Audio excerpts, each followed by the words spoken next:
Hello my dear students, कैसे हैं आप लोग। उम्मीद करता हूं मस्त होंगे और आपकी पढ़ाई भाई एकदम से बिंदास चल रही होगी। जैसा कि आपको पता है, इतिहास में लगातार हम पॉइंट टू पॉइंट क्लास लेके आ रहे हैं, कोई भी बीच में से गैप नहीं हो रहा। मॉडर्न हिस्ट्री का टॉपिक चल रहा है बेहद शानदार।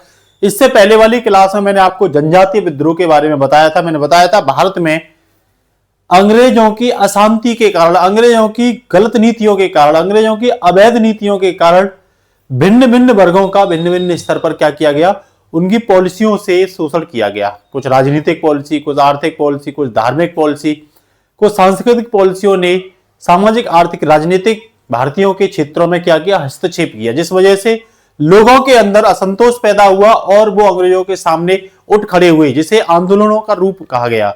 मैंने बताया था जनजातियों का जल जीवन और जमीन को छीना तो जनजाति अंग्रेजों के खिलाफ आ गई। इसके बाद किसानों का शोषण किया, फिर व्यापारियों का शोषण किया, धर्म में हस्तक्षेप किया। तो लगातार हम इतिहास में आपको भिन्न भिन्न आंदोलनों को अंग्रेजों के खिलाफ देखेंगे। जनजातीय आंदोलन पढ़ा दिया, आज मैं किसान आंदोलन पूरा कंप्लीट करा दूंगा। उसके बाद अगला जो होगा वो धार्मिक आंदोलन होगा। मेरे साथ बने रहिएगा 20-25 मिनट की क्लास में। मैं पूरे आंदोलन आपको अभी कंप्लीट कराने वाला हूं। कोई भी बच्चा क्या नहीं करेगा, स्किप नहीं करेगा। देखो, आप देख रहे होंगे किसान आंदोलन में बहुत महत्वपूर्ण आंदोलन, जैसे नील आंदोलन को पढ़ेंगे, पावना विद्रोह को पढ़ेंगे, तेभागा आंदोलन को पढ़ेंगे, एका आंदोलन को पढ़ेंगे, चंपारण आंदोलन, नील आंदोलन, अहमदाबाद मिल आंदोलन, समझ रहे हैं ना। एक एक आंदोलन को, खेड़ा आंदोलन, इनको हम पढ़ते चले जाएंगे, ठीक है ना। सबसे पहले तो आपसे ये पूछेगा किसानों के आंदोलन का मतलब क्या था, क्या थे किसान आंदोलन।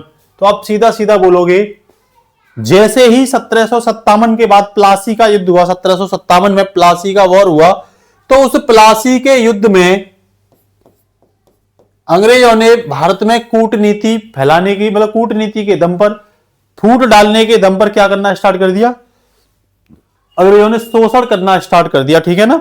एक सेकंड के लिए बस, चलो अब दिख रहा होगा सभी को, ठीक है, थोड़ा सा कट रहा था। तो मेरा कहने का मतलब यह, 1757 में जैसे ही बंगाल में इंटरफेयर किया और 1764 में बक्सर को अंग्रेजों ने जीता और भारत में अपने पैर जमाना स्टार्ट कर दिए, तो उन्होंने बड़े स्तर पर किसानों का शोषण किया। राजस्व के दम पर बड़ा बहुत हाई लगान लगा करके, एक तरह की खेती करा करके, वाणिज्यिक कृषि के दम पर जमींदारों को शक्ति सौंप दी। तो जमींदारों ने बड़े स्तर पर क्या किया, भारतीय किसानों का क्या किया, शोषण किया। हद उतनी हो गई कि अकाल पड़ने लग गए। अकाल में भारत में अंग्रेज दिल्ली दरबार रख रहे हैं, 3 दिल्ली दरबार रखे। बंगाल जैसे क्षेत्र में, कलकत्ता, बंगाल जैसा जो क्षेत्र था और मध्य भारत का क्षेत्र था, जहां बड़े अकाल पड़ रहे थे और लाखों की संख्या में लोग मारे जा रहे थे। अंग्रेजों पर इस बात का कोई भी फर्क नहीं था। तो ऑब्वियस ही बात है कि भाई आंदोलन तो उठेगा ही उठेगा।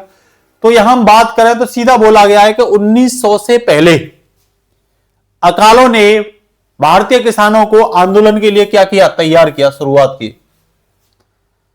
कह रहा अंग्रेजी शासन और आजादी के बाद भी कृषि के प्रति क्या बनी रही, उदासीनता बनी रही, जो किसानों की आर्थिक कमजोरी को क्या करती है, दर्शाती है। भले ही देश आजाद हो गया, लेकिन किसान की पॉलिसी को लेकर के भी कोई बहुत ज्यादा सरकार ने मजबूत कदम नहीं उठाए। वर्तमान में भी आप देख रहे होंगे एमएसपी को लेकर के पिछली 1-2 साल पहले आंदोलन कितना तगड़ा, 700 किसानों ने इसमें शहादत दी थी। तो लगातार किसान अपने हक अधिकार के लिए आवाज उठाते हैं सरकार के खिलाफ, और यह सिलसिला पुराने समय से ही क्या है, लागू है। अब इसी कारण किसान क्या करते हैं भाई, आत्महत्या जैसी घटनाएं बढ़ेंगी, तब तो किसान अपनी मांगों के लिए प्रत्यक्ष रूप से क्या करेंगे, सरकार के खिलाफ आवाज उठाने के लिए क्या हो जाएंगे, तैयार हो जाएंगे। क्योंकि किसान ही तो है जो भारत को पाल रहा है, कच्चा माल दे रहा है। अगर यही किसानी करना बंद कर देगा तो सब कुछ क्या हो जाएगा, पूरी उद्योग की चेन जो है वो टूट जाएगी। यहां मैं आंदोलन का प्रतिकूल नीतियां देखूं तो ब्रिटिश सरकार पॉलिसी बनाती थी और जमींदारों को कर वसूलने और लगान वसूलने का क्या देती थी, अधिकार देती थी। जमींदार बड़े पैमाने पर किसानों से लगान वसूल करके उनका भारी स्तर पर क्या करते थे, शोषण करते थे। कई जगह तो यह देखा गया है कि फसल खराब होने के बावजूद भी जबरदस्ती जमींदार किसानों से क्या लेते थे, टैक्स लेते थे। बाढ़ आ गई, फसल खराब हो गई, तूफान आ गया, फसल खराब होगी, लेकिन भाई उनको क्या चाहिए, उनको टैक्स चाहिए। तो इसका परिणाम यह देखा गया कि बड़े स्तर पर किसान जो था वो भूमिहीन हो गया। क्योंकि वो महाजनों से साहूकार व्यवस्था यहां स्टार्ट हो गई।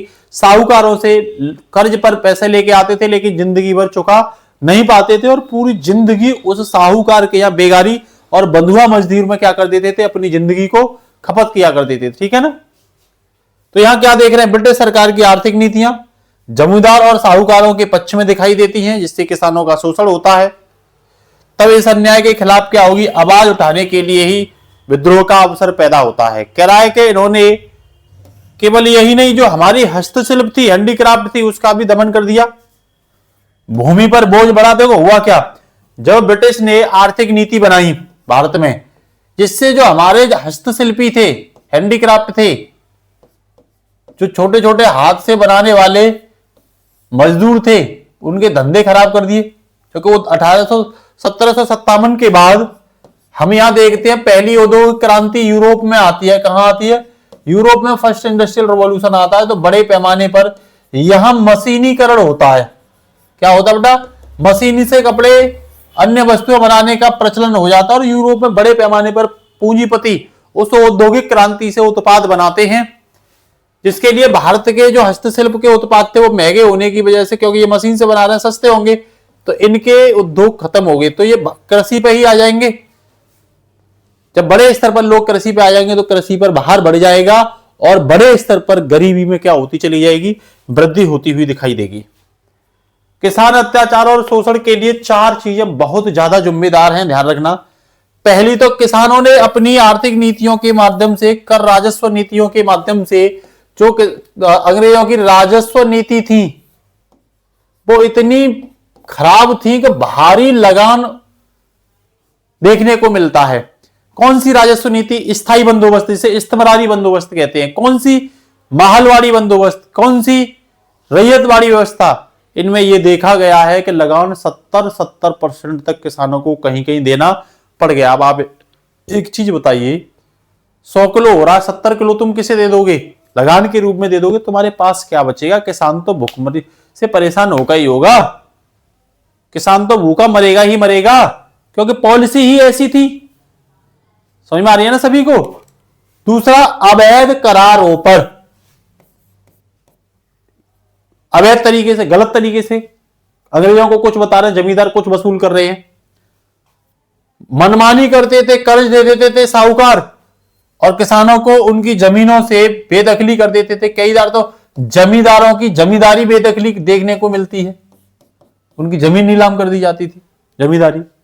कई जगह आप देख रहे हैं, जब कर्ज, साहूकार के कर्ज से किसान मजदूर डूब जाता था तो उसे पूरी जिंदगी उसके जहां अवैतनिक होकर के काम करना पड़ता था, अवैतनिक श्रम करना पड़ता था, जिसे एक नाम प्यारा सा देते हैं, बेगारी।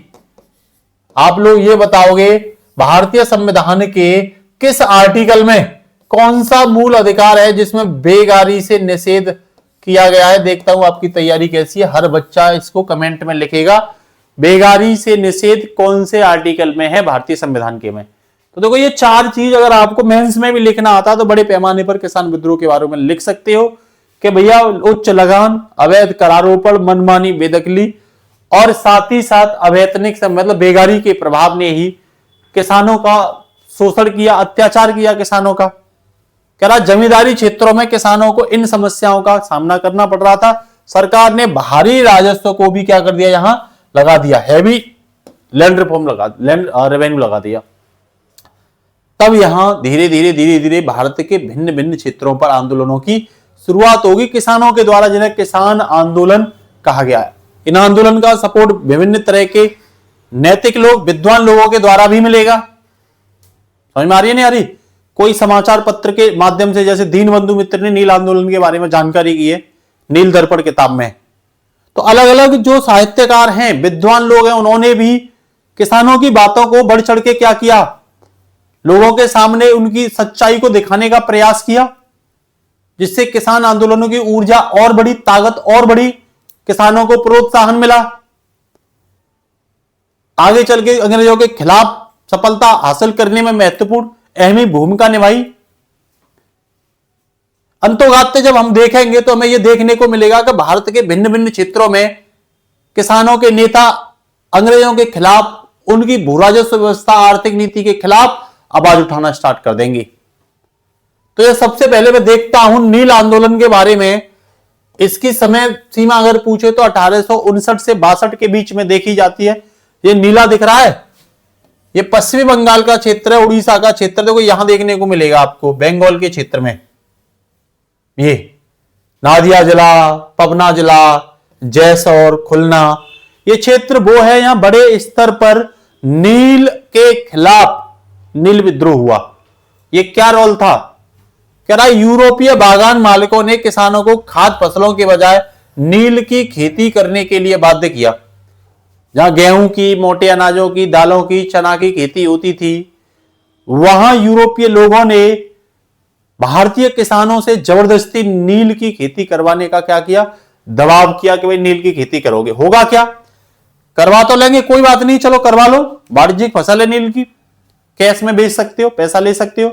समस्या इस बात की थी कि नालायक करवा तो लेते थे, क्योंकि भारत में तो कोई नील खरीदता नहीं था, इसकी डिमांड कहां थी? यूरोपीय बाजारों में।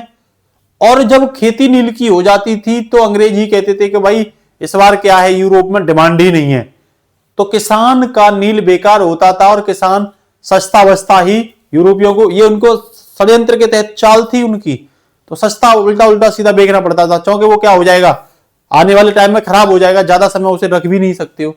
तो इस स्तर पर शोषण किया। कह रहा नील की खेती के लिए कम कीमतों की पेशकश की गई, किसानों के लिए ये लाभदायक नहीं रही। नील की खेती से भूमि भी क्या हो जाती है, उसकी जो फर्टिल पावर है, अगर तुम बार बार नील की खेती करोगे या कोई भी फसल कर लो, भूमि की उर्वर शक्ति अपने आप ही क्या हो जाती है, कम हो जाती है। तो ये भी देख रहे हैं कृषि की ताकत, खेती की ताकत कम हुई, किसानों का लाभ कम हुआ, नील की खेती का, एक ही तरह की खेती का दबाव हुआ, खाद्यान्न फसलों में के उत्पादन में कमी हुई। तो खाद्यान्न फसलों के उत्पादन में कमी होगी तो आपको पता महंगाई बढ़ेगी, खाद्यान्न को लेकर के पर्याप्त मात्रा में लोगों को आहार नहीं मिलेगा, कुपोषण की शिकायतें बढ़ेंगी, भुखमरी जैसी व्यवस्थाएं अपने आप ही बढ़ती चली जाएंगी, क्योंकि जो नील भी पैदा कर रहे हैं ना, वो भी तो सस्ता बस्ता बेच रहे हैं।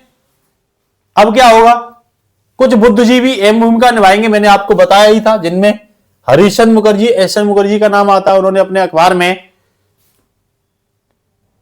अंग्रेजों की राजस्व नीति के खिलाफ किसानों की दुर्दशा को दिखाया है कि ये नीतियां किसानों को किस तरह से दुर्दशा के अंबार में डाले दे रही हैं।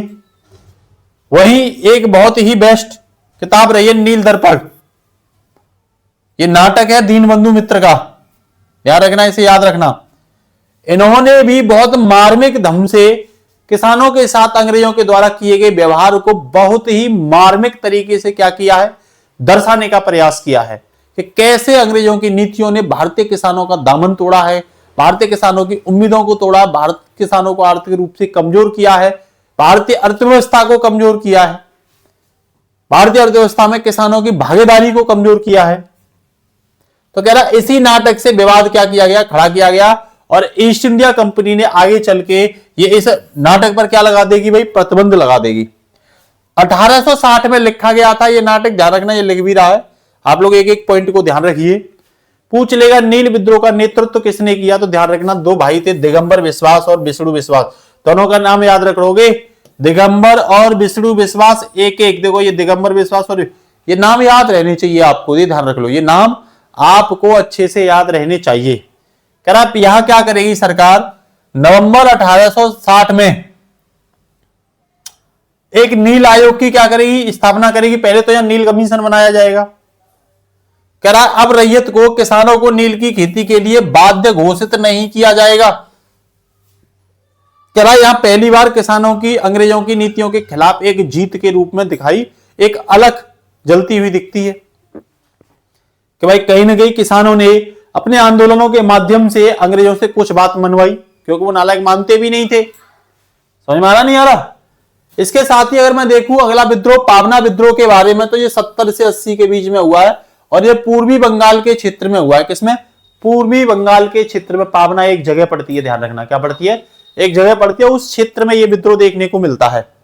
दिक्कत क्या थी कि जमींदार द्वारा बढ़ाए गए लगान और भूमि को जबरदस्ती वसूलते थे, भूमि पर लगान को। यहां पे क्या था कि किसानों को अधिभोग राइट, मतलब व्यवसायिक राइट से रोक दिया गया, उन्हें कोई भी व्यवसायिक अधिकार नहीं था। तब यहां एक्शन लिया जाएगा मई 1873 में, ध्यान रखना, कृषि लीग की स्थापना होगी, गठन होगा। यही मुख्यतः ये कृषि लीग के सदस्य हैं और यही मुख्यतः क्या करेंगे, किसानों के हक अधिकार के लिए लड़ाइयां लड़ेंगी। पावना विद्रोह में अगर मैं बात करूं प्रमुख नेताओं के बारे में, आप याद रखना ईशान चंद्र राय का नाम आता है, केशव चंद्र राय का नाम आता है, ये बहुत इंपोर्टेंट है, शंभुनाथ पॉल।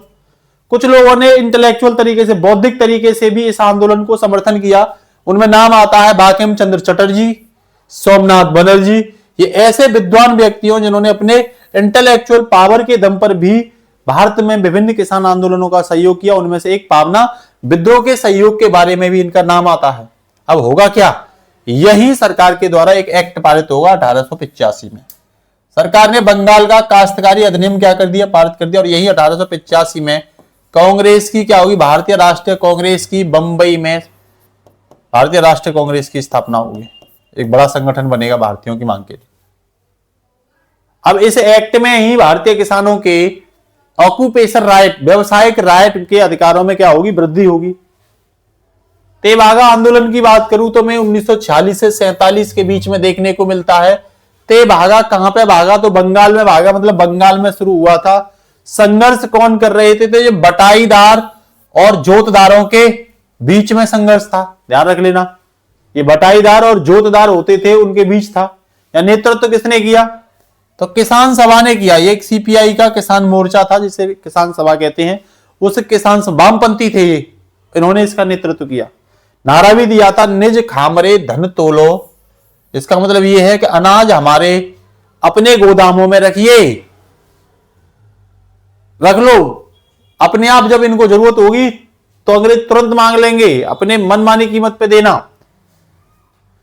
तेभागा विद्रोह की मांगों की बात करें तो यहां अंग्रेज पहले 1/2 लगान लेते थे और इसको हटा करके 1/3 लगान की मांग की गई कि हम लगान कितना देंगे, 1/3 लगान देंगे, 1/2 नहीं देंगे।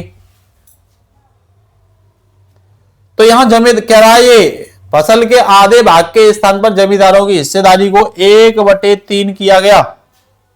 करा उपज बटाईदारों के गोदामों में संग्रहित की जानी थी। जो उपज थी वो अब जमींदारों के में नहीं, जो बटाईदार होते थे उन बटाईदारों के गोदामों में रखी जाएगी, क्योंकि नालायक वहां से भी चोरी कर लेते थे जमींदार, जहां मौका मिल रहा है। कह रहा ये समस्या आजादी के बाद भी भारत में कई जगह देखने को मिलती है।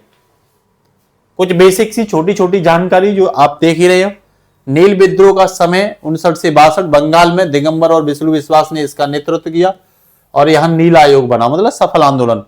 पावना की बात करूं तो 70 से 80 के बीच पूर्वी बंगाल के क्षेत्र में, और ईशान चंद्र राय ने इसका नेतृत्व किया और बंगाल में काश्तकारी अधिनियम इसी आंदोलन के तहत बना। तेभागा की बात करूं तो 1946 से 47 के बीच में, मतलब भारत की आजादी के समय बंगाल क्षेत्र में हुआ और यहां किसान सभा ने नेतृत्व किया था। और यहां जो लगान की मांग थी वो 1/2 से कितनी कर दी भाई, कि 1/3 देंगे, 1/3 देंगे, 1/2 नहीं देंगे हम बिल्कुल। आगे चल के स्वतंत्रता के समय के कुछ आंदोलन आते हैं, बहुत ही महत्वपूर्ण हैं, इनको हम देखेंगे। चरखा का प्रयोग भी देख लेंगे अगर मौका मिलेगा तो, ठीक है ना। तो यहां किसानों के आंदोलनों की पृष्ठभूमि अगर बताऊं तो यहां नहीं दिखाई देती है। सबसे पहले तो उच्च कर और भू राजस्व प्रणाली, अंग्रेजों के द्वारा लगाए गए हाई लगान टैक्स। देखो किसान की स्थिति क्या थी, और अंग्रेज जबरदस्ती बंदूक के और लठ के दम पर किसान से क्या कर रहे हैं, वसूल कर रहे। किसान खुद ही बेचारा चला के मेहनत कर रहा, हालत बेहाल है किसान की। कहते हैं ना, जब किसान की हाल बेहाल तो गधे भी मालामाल हो जाते हैं। उस समय किसान की हालत बेहाल की वजह से अंग्रेज मालामाल हो रहे थे। शोषण का चक्र कह रहा है कि साहूकार और जमींदारों द्वारा किसानों का अत्यधिक शोषण किया गया, क्योंकि ये अंग्रेजों के एजेंट के रूप में काम करते थे। ये साहूकार जो थे वो अंग्रेजों के एजेंट के रूप में काम करते थे बेटा। कृषि का वाणिज्यीकरण किया गया, मतलब नगदी फसलों के लिए दबाव डाला गया और यूरोप में उसकी डिमांड कम दिखा करके सस्ते रेटों में, और उनको क्या करते थे, लेते थे भैया, सस्ते रेटों में लेते थे। किस रेटों में, सस्ते रेटों में उन फसलों को लेते थे। ठीक है, एकदम से दिमाग में भर लो चीजों को। कह रहा है यही दक्कन विद्रोह महाराष्ट्र के क्षेत्र में 1875 में देखने को मिलेगा, ध्यान रखना। आर्य समाज की स्थापना भी 1875 में ही देखने को मिलती है। ठीक है, कराइए किस क्षेत्र में हुआ? पूना क्षेत्र में, अहमदनगर क्षेत्र में, सोलापुर में और सतारा। ये क्षेत्र कहां पड़ते हैं भैया? महाराष्ट्र के क्षेत्र में पड़ते हैं। कहां पड़ते हैं बेटा? तो याद रखना महाराष्ट्र वाले क्षेत्र में पड़ते हैं ये। कारण क्या था कि जो रैयतवाड़ी व्यवस्था थी उसमें भारी कर मारवाड़ी गुजराती साहूकारों के द्वारा शोषण किया गया। तो यही कारण थे, एक तो जो साहूकार थे पैसा दे दे करके शोषण कर रहे थे, और रैयतवाड़ी जो व्यवस्था लागू थी उसने भारी टैक्स लगाया किसानों पर। करा 1874 में सामाजिक बहिष्कार किया गया। नाइयों, धोबियों और मोचियों ने साहूकारों की सेवा करने से क्या कर दिया इनका? नाई कह रहा हम साहूकारों के बाल नहीं बनाएंगे, धोबी कह रहा हम साहूकारों के कपड़े नहीं धोएंगे, मोची कह रहा हम साहूकारों के जूते नहीं बनाएंगे। इस तरीके से इस आंदोलन का नेचर था।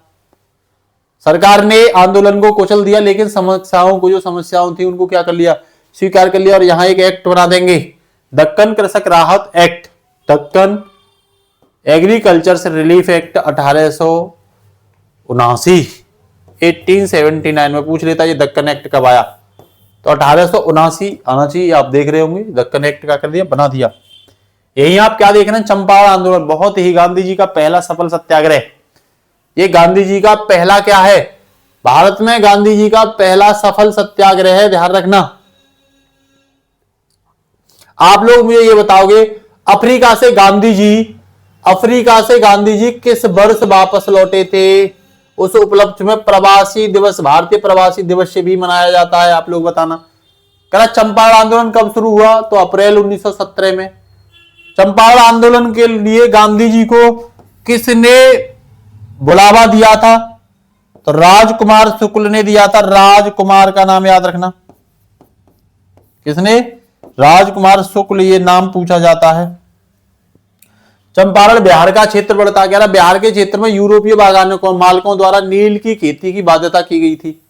बताया था मैंने, जबरदस्ती नील कटवाते थे। यहां 3 कटिया पद्धति थी। 3 कटिया पद्धति का मतलब ये था बेटा कि 20 में से 3 भाग पर तुम्हें नील करना अनिवार्य है, करना ही पड़ेगा। राजी राजी गैर राजी करना पड़ेगा, ये ध्यान रख लेना। कह दिया 3/20 भाग पर नील उगाना अनिवार्य था। गांधी जी का आगमन हुआ, जिलाधिकारी के आदेश की अवहेलना की जांच शुरू हो गई। तो गांधी जी सत्य अहिंसा के पुजारी माने जाते थे। कह रहा जीत कब हुई? सरकार ने जांच समिति नियुक्त की और गांधी जी भी इसके क्या थे? जांच समिति के सदस्य थे। यही फाइनली चंपारण कृषि अधिनियम बनाया जाएगा 1918 में। आपसे पूछ लेगा 17 में आंदोलन शुरू हुआ था अप्रैल के महीने में, और कृषि एक्ट जो है चंपारण कृषि एक्ट कब बनाया गया? 1918 में बनाया गया। कह रहा काश्तकारों को अवैध नियमों और जबरन नील की खेती से क्या मिल गई? अब मुक्ति मिल गई। अब आपसे अवैध नियम नहीं लागू किए जाएंगे, जबरन आप पर कोई नील की खेती नहीं कराएगा। फिर से सुन लो, भारत में गांधी जी का अंग्रेजों के खिलाफ किसानों के लिए सफल पहला आंदोलन था। ये ध्यान रख लेना आप लोग।